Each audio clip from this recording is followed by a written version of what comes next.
Hello, team players. Are you tired of the same old spells?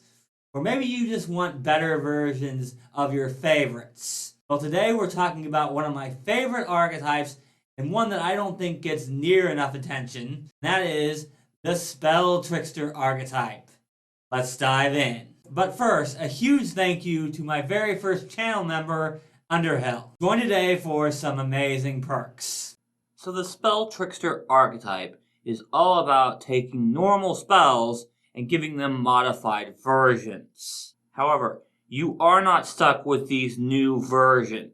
Anytime you choose to cast one of the spells in this archetype, you can choose to either use the modified version or use the normal version. But you can only use one modification per casting of the spell, even if you have multiple feats that allow you to modify the same spell. The dedication also gives you 2 of the 4th level feats I'm about to cover, even if you don't meet the level prerequisite. But these 2 feats do not count towards the 3 feats you need to take a second archetype. For the level 4 feats and the rest of the feats in this archetype, you need to be able to cast a specific spell to take these feats. I'm going to start with the 2 from Telekinetic Hand, which was known as Mage Hand. If you're familiar with the Arcane Trickster from Pathfinder 1, you should be very familiar with the effect from Agile Hand. When you cast Mage Hand, you can change its target to a set of Thieves' tools. When you cast Mage Hand in this way, you can move the tools up to 20 feet towards a device or lock. After you sustain the spell on future turns, you can use those tools to disable the device or pick a lock. However, you do take a -2 penalty on the check, and if you critically fail, the spell ends and you can't use this modification for a full day. So you can disable a trap without the risk of it going off on anybody, or you can pick a lock from a distance. Either way, pretty handy. Next we've got Forceful Push, allowing you to make a spell attack roll against a creature using Mage Hand. Against Fortitude DC. On a success, you push the target 5 feet away from you. On a critical success, it's 10 feet. Remember, if you have both of these feats, you can cast Mage Hand either way, and you can also use its original version. With Barrier Shield, you can modify the shield spell to be better for cover rather than blocking damage. When you cast the spell this way, you can't use the shield block reaction, but you, and only you, can use the shield for cover. With Shining Arms, you can cast light on a melee weapon that's either unattended or possessed by you or a willing ally, and modify its duration to 1 minute. When you do, if anyone critically hits a foe with that weapon, you can dismiss this spell as a reaction. If you do, that target is dazzled for 1 round, but you can't use this modification for 10 minutes. Dazzled is a little better than a lot of people think it is, as putting a flat check on their attack rolls is pretty nice. Next for level 4, we've got Summon Ensemble. When you cast Summon Instrument, instead of summoning 1 instrument, you can summon instruments up to your spellcasting ability modifier. You can also sustain these instruments for up to 1 minute. Also, once per turn when you sustain the spell, you can choose an opponent within 30 feet who can hear your ensemble. That creature must make a will saving throw against your spell DC. Should they fail, they become distracted by your performance and flat-footed for 1 round. But then they're immune for a full day. Tracing Sigil allows other people to track the target using the skill associated with your spell tradition instead of survival. This otherwise functions just like tracking with survival, but you can only have this spell on a single target at a time. If you cast a second one, then the first one ends. This effect is added to the choices you have when casting the original Sigil spell. And finally, for level 4, we've got Wild Lights. This allows you to better control dancing lights. Instead of sustaining the spell, its duration is 1 minute, and it covers above your head until you spend an action directing it to go up to 30 feet. This action has the Concentrate trait. Once you direct it, the light remains there until you direct it again. You can also direct it back to your head where it floats above you and follows you. However, if the light is ever more than 120 feet away from you, it winks out immediately. This essentially means that you're always going to have light around you unless you direct the light somewhere else, but only for 1 minute. Whereas the original version, you do have to sustain it every round, but it can last indefinitely. Believe it or not, all those choices were just for level 4 feats that are based off cantrips. Now we get into the many 6th level feats that are based on 1st and 2nd level spells. First up, we have Animate Net. When you modify Animate Rope in this way, you instead target a net. If you do, the net throws itself at a medium or smaller creature within 20 feet of it. This requires a spell attack roll against the target's reflex DC.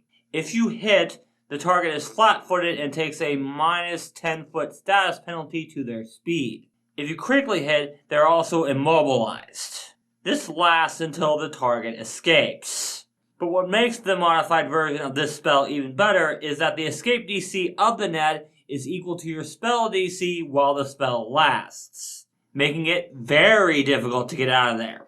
However, the DC returns to normal when the spell ends, and an adjacent creature can interact to remove the nets. This makes nets much more viable, especially at high levels. With Confounding Image, when you cast Mirror Image, instead of creating duplicates in your space, you can instead create a single duplicate within 30 feet. This duplicate can be sustained for up to 1 minute, and your allies can flank with it. The duplicate can't actually attack and doesn't have any attributes other than AC equal to your spell DC, and saving throw modifiers equal to your spell DC minus 10. If the duplicate is hit by an attack or fails to save, as well as if you move further than 30 feet away from it, the spell immediately ends. All creatures can move through its space with no hindrance. Also, every time you sustain the spell, you can move the image to an unoccupied space within range. This is a fantastic way of giving your allies flanking without actually putting yourself in danger. After all, this archetype is 100% built for spellcasters. Disc Rider allows you to heighten floating disc so it can hold up to 10 bulk. In addition, the spell no longer ends if you are riding on top of it. However, it does still end if other creatures try to ride on top of it, even if you're carrying them. If you're riding the disc, it changes its capacity to hold you, plus an amount of bulk you could carry without being encumbered.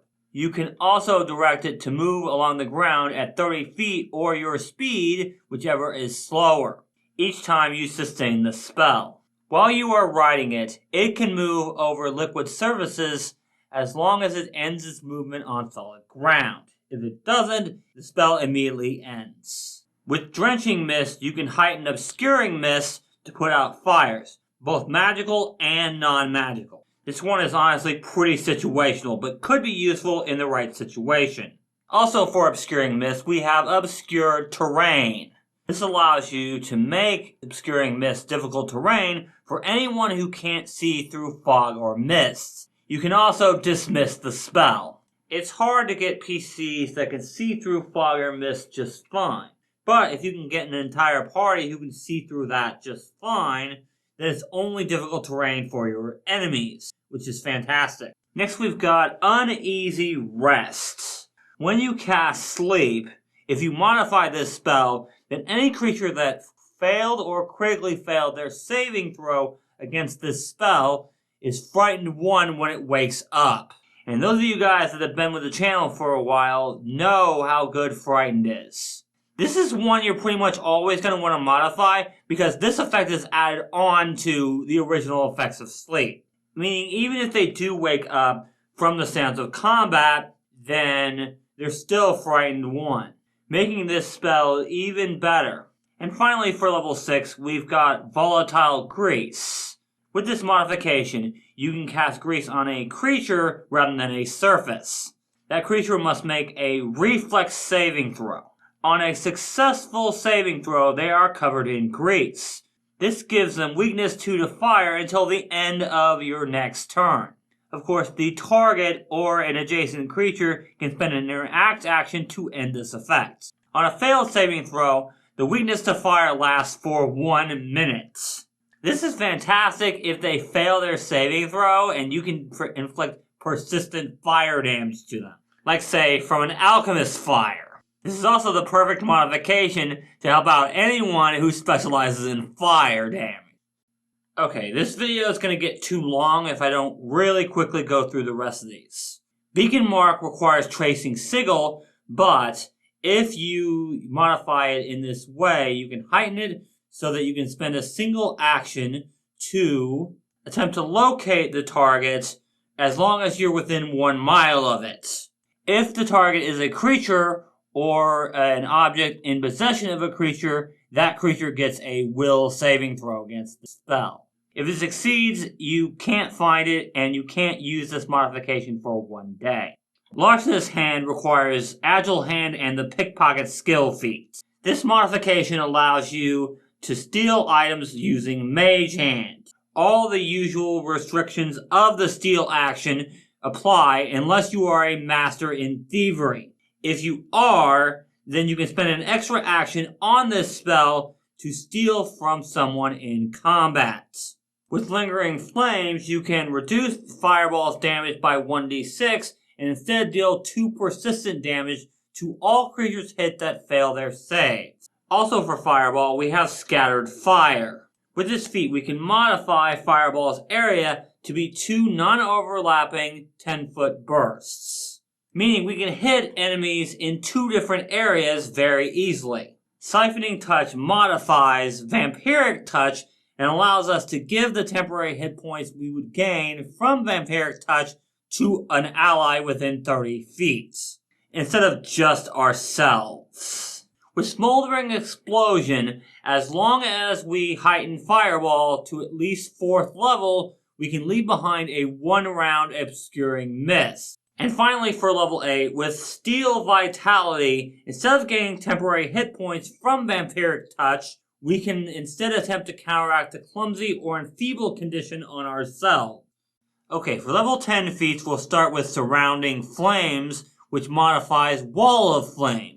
This modification allows you to create a hemisphere of flames rather than just a wall of flame. And with Toppling Tentacles, Black Tentacles can trip opponents rather than grabbing them, thus making this modification better than the original if the foes have high fortitude saves but low reflex save. At 12th level, we've got Choking Smoke. This requires Smoldering Explosion. If you cast Fireball at least 6th level, you can reduce the damage by 66. If you do so, the Fireball leaves behind a stinking cloud. This means anyone in the spell's area must make a fortitude saving throw or be sickened and possibly slowed, making this a fantastic option for teamwork. But you do have to be careful with this because this can affect your allies as well. And the final feat for this archetype is Directed Poison. This one modifies Cloud Kill's duration to be sustained for up to 1 minute. Also, the cloud does not move away from you each round. Instead, when you sustain the spell, you can move the cloud 10 feet in any direction. Again, this is another one you're pretty much always going to want to modify, as this one allows you to control where the cloud goes. So, you can avoid your allies and just hit your enemies with this, which is fantastic. So this is one of my favorite archetypes because it does a really good job of showcasing 2 of my favorite aspects of Pathfinder 2e. First, versatility. Remember, you don't have to use the modifications in these feats. You can use the modifications, or you can use the regular versions of these spells. Spellcasters like Druids are already incredibly versatile, and this just makes them even more. And versatility is one of the main reasons that people come to Pathfinder 2nd Edition. The other aspect of Pathfinder 2e that this archetype shows very well is kind of related, and that's the strategy. You D&D players that are watching this video, I got a question for you. How many times in the time that you've played D&D 5e have you used your main action for something that doesn't do damage? At least not directly. If you're like me and you're not playing a bard, cleric, or druid, then it probably hasn't been all that often. And that's one of the things that I enjoy the most about Pathfinder 2e, is that doing stuff other than damage actually matters. And this archetype is a perfect example of it. You have to decide whether you're going to cast the original version of the spell, or if you're going to cast the modified version. The modified version isn't always going to be the best option. Toppling Tentacles is a perfect example. If the enemy has low reflex saves, then yeah, you're going to want to use the modification. But if they have low fortitude, you're going to want to use the regular version of the spell. The situation you're in actually matters. And that's one of the things I love about Pathfinder 2nd Edition. It takes critical thinking. But if you guys enjoyed this video, leave a like and go ahead and comment down below. You can also check out the links in the description below for my social media as well as my Discord. If you're looking for an archetype that's based on key spells, you can check out this video here. Thank you so much for watching, and remember, teamwork is vital.